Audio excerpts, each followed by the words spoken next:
Many things are still a baffling mystery in our world. Science doesn't quite yet have all the answers or all the keys to unlock the secrets of our universe. Every day, somewhere, someone sees something they can't explain. Something that we're told is not there, is not real, or simply doesn't exist. Too many reliable people tell of sightings and encounters with the unknown. The myths, legends, folklore, and old wives' tales are usually based in fact and in reality. When a witness to such a strange encounter finds no one believes them and faces ridicule from people they trust and love, they turn to us, the Alabama Bigfoot Society. Well, here we go with another Alabama adventure. Once again this afternoon, this will be a Shadow Regions episode. So anyway, let me kind of give you a setting of sort of what's going along, what's beginning here. This story will begin in the tail end of the Appalachian Mountains, of course.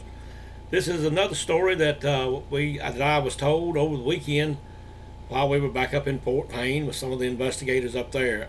This particular investigator is the daughter of the lead UFO investigator up there, and he and I are very good friends, and we were talking, and his daughter came up, and she got to talking. She is real big into herbs and that type of stuff. She knows all about them, and what she was talking about and telling us was very interesting up there that night. I really enjoyed that. But she also told me this little story here that I want to relay to you in Shadow Regions form here in just a minute. This happened, I'm not sure how long ago this was. She said she had actually talked to the man that it happened to before he passed away. He has now passed away. But anyway, she did an interview with him real quick one afternoon to get the details on what he saw and what happened up there. So let me see if I can open this Alabama adventure in Rod Serling Twilight Zone style, except we'll do it for the Shadow Regions. Sometimes the people who live within the Appalachian Mountains, their very survival depends on things they find within the forest, in those mountains, and along creek banks there. And that's what I'm about to tell you about this afternoon, of two men named Ridge Honegger and his friend Daniel, or should we say it Southern style, Daniel. They have planned this afternoon to go searching creek banks in search of ginseng. But as you probably already guessed by now, this won't be just a relaxing afternoon digging up roots. They are about to spend an afternoon in the Shadow Regions. Okay, so let's get things started now. From the tail end of the Appalachian Mountain chain in the heart of the South, this is Alabama Adventures.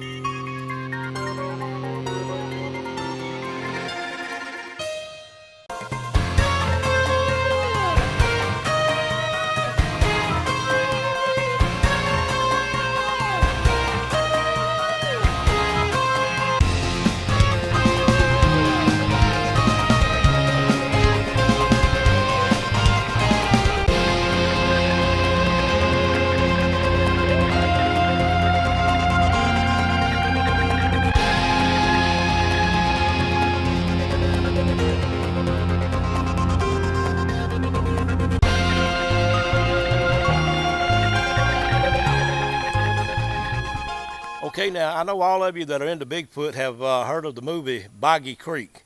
Well, this is not Boggy Creek. This is another creek that's in the Appalachian Mountains. This is Jumping Rabbit Creek, and I'm here to tell you about not the legend of Boggy Creek, or I guess it'll be the legend of Jumping Rabbit Creek. So anyway, I want you to look at the creek right for just a second or two there while I sort of get the setting of what we're going to be talking about. As you can see, it's kind of a slow-moving creek. It's a nice little creek, crystal clear water. And what I want you to notice is along the creek banks, all the vegetation. Of course, there's plenty of water to make it grow well and that type of stuff. And that's what we're going to be kind of centering our story on today. And I'll just let you sort of look at this creek as I tell most of the story. It's pretty warm out here today, so I'll try to make it as quick as I can. What had happened, there was two mountain men that lived on one of the Appalachian Mountains. The first one's name was Ridge Honegger, and the second man that we'll be talking about is Daniel Miller. But now I guess we should say Daniel, kind of Appalachian Mountain style. That would be Daniel. But anyway, these two men are going to be what the story's kind of about. What had happened, they decided to one day to go down on the creek bank and search for ginseng. Now, ginseng is a herb that grows wild, And it's herb, I believe, that's used for like infections and that type of stuff, like with colds and flu, and may have some other uses. But anyway, that's what the girl that, or the woman that was telling me about this up in Fort Payne, was telling me that ginseng was used a lot for infection type stuff like with colds. But anyway, that's what they decided to do one afternoon was, and I'm not sure what time of year that you're supposed to harvest it. What happened, they decided one afternoon that they were going down on the creek banks where it grew to see if they could find some, because they sold it like at flea markets and places like that. As they walked down the mountain, they sort of split up, and one went a little farther down the creek than what the other one did, and they were going to meet back up and hopefully find some ginseng that afternoon. This ridge went up creek a little ways, and he did find a small patch of ginseng, but it was in like some bushes. He was sitting in a place like right over in here, or maybe right over here where it's kind of thick, and he had sat down and was digging up or pulling up the ginseng, however you harvest it. I'm not sure how you do that, but that's what he was doing. And as he sat there working away, he wasn't making any racket much. He was just sort of pulling the roots up, or however you harvest them, like I say. And he heard something or somebody walking up the creek bank. So he just figured that it was Daniel, his friend that had been out there. Maybe he hadn't found any, and he was coming on up there to meet him to see if he had, and they could get the ginseng dug up and dried out, or whatever you have to do to it. But anyway, he said he was there I'll just say in these bushes right over here. He was sitting in there getting the roots out.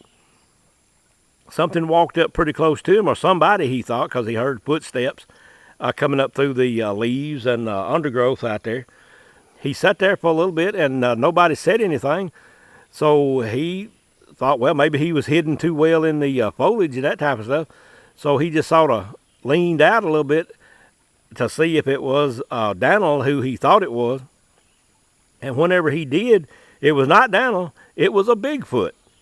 And he said that this thing had walked right up to him, said it was within about 10 feet of him, and said it was kind of leaning over. Let me get me back on camera there for just a minute. He said this thing had walked up to him, and said whenever he made a move in the bushes, that he noticed this thing kind of was leaning over from side to side like that, trying to maybe get a good shot of him or get focused in on him to find out what he was.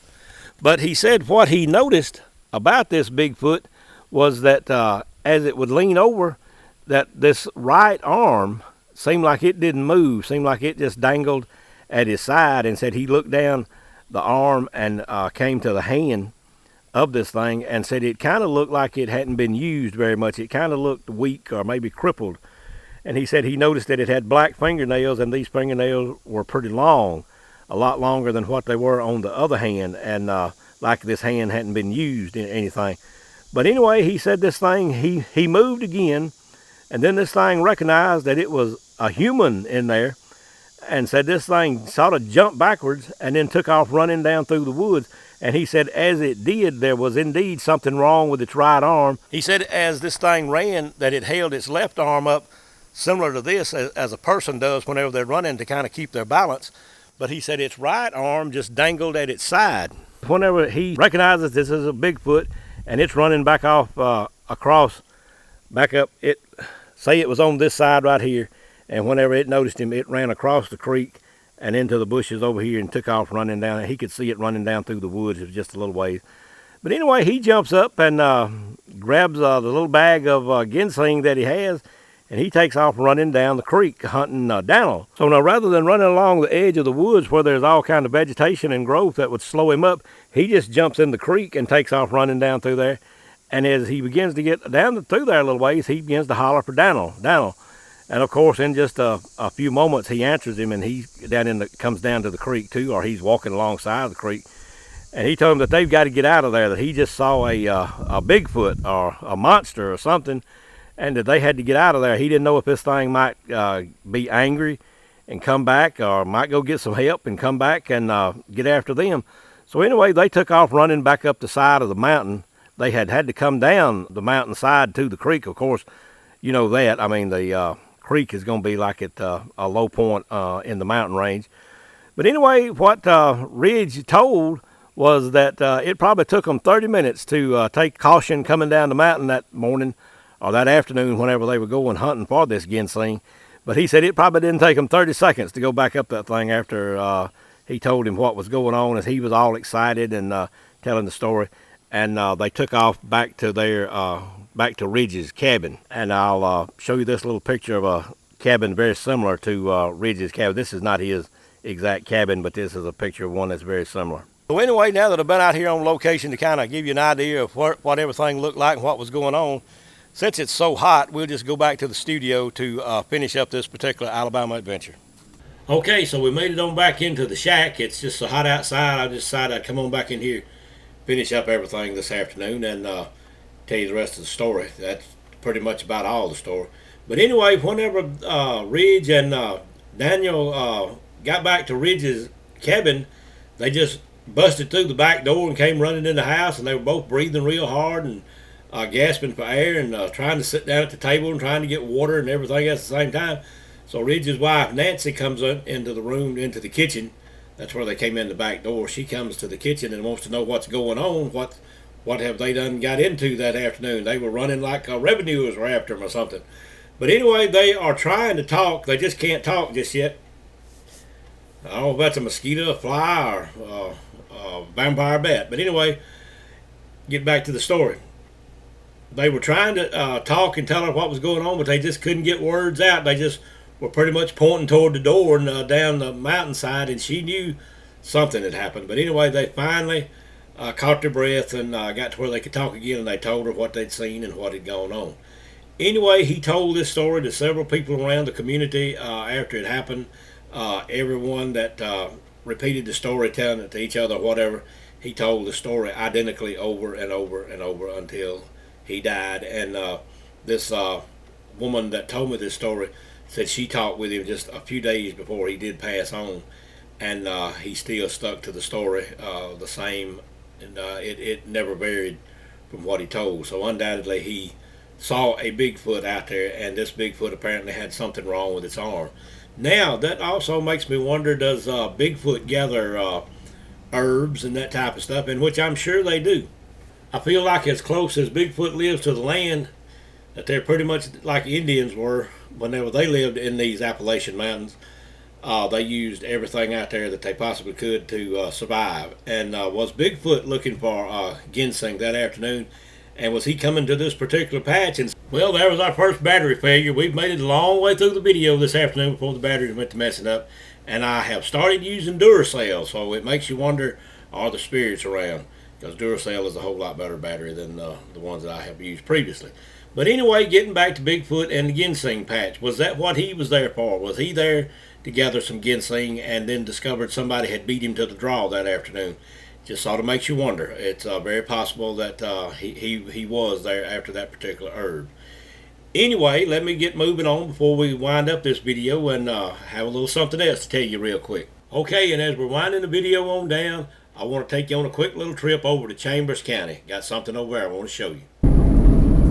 Let me just sort of hang a camera there in the front windshield and tell you that if you're over in northern Chambers County, and you're riding down Frogeye Road toward Frogeye from Highway 22 toward Frogeye, that you'll come up on this, and I want to show you this little historic landmark or whatever here in just a second when we get there. Hello, we're back out here on location, and I have a little something that's kind of a piece of history that I want to show you right quick. I'm going to tell you first where we're at. We're down close to Frogeye, Alabama, and that's in Chambers County. I'll give you a little shot of this road so you'll recognize it if you decide to come over here and look at this thing. But anyway, this is Frogeye Road. It turns off of Highway 22 and goes toward Frogeye. What I have here is an old building right here. I want to show you this little building.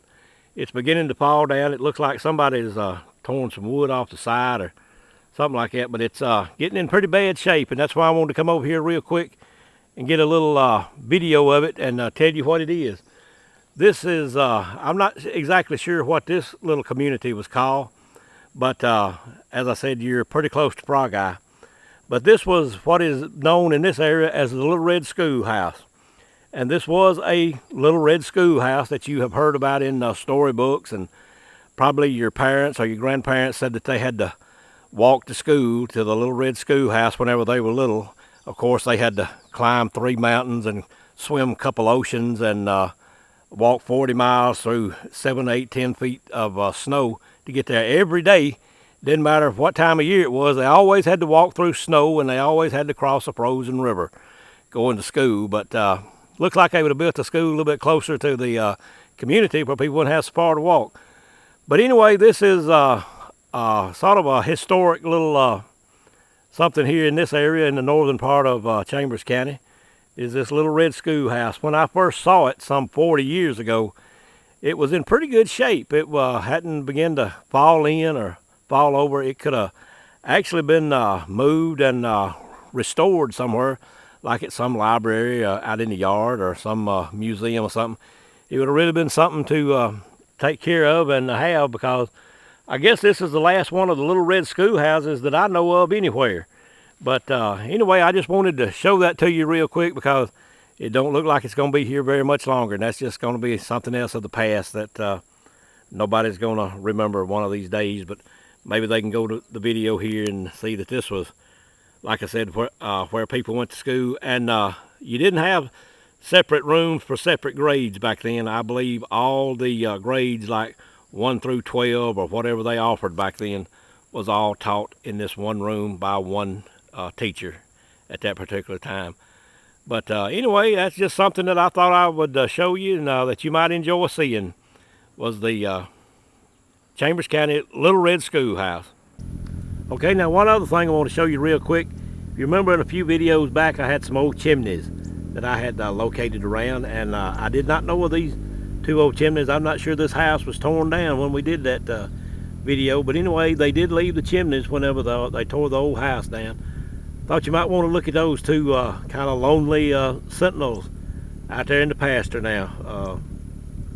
Did a lot of work keeping the house warm in their day, but their time in history has gone by too, just like a lot of us have.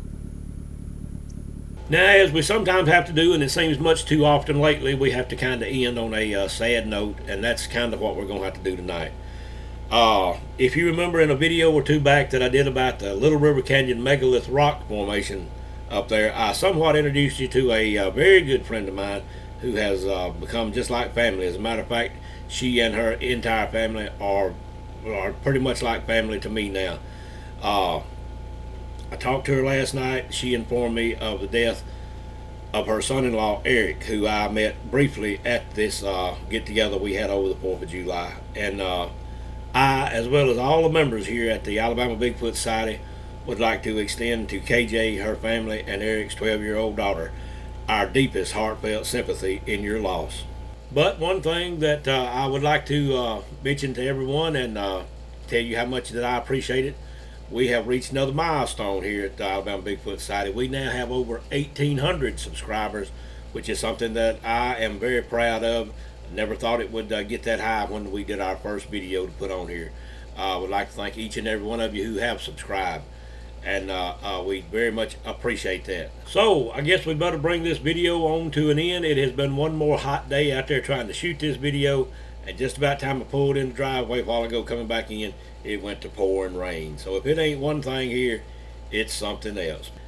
As I always do, I'd like to say hello to granddaughter Madison. I'd also like to tell you that the Alabama Bigfoot Society is run completely out of pocket, and if you would like to make a donation, or you're in a position to where you could, that would be very much appreciated. All you have to do is to go on our website, alabamabigfootsociety.com, and right there on the front page you'll find a place where you can make that donation. And I would like to thank all of you who have donated in the past. If you like this video, as I always say, give us a like. If you don't like this video, give us a like. If you like what we're doing down here with our paranormal work and the other type of stuff that we're sort of trying to branch out into with the videos, we hope you would subscribe to the channel. Share this video with everybody you can think of, everybody and their brother. And I guess with all that being said now, as I always do, I guess I'll see you next time on the next Alabama adventure, and Chico and I will see you on down the road.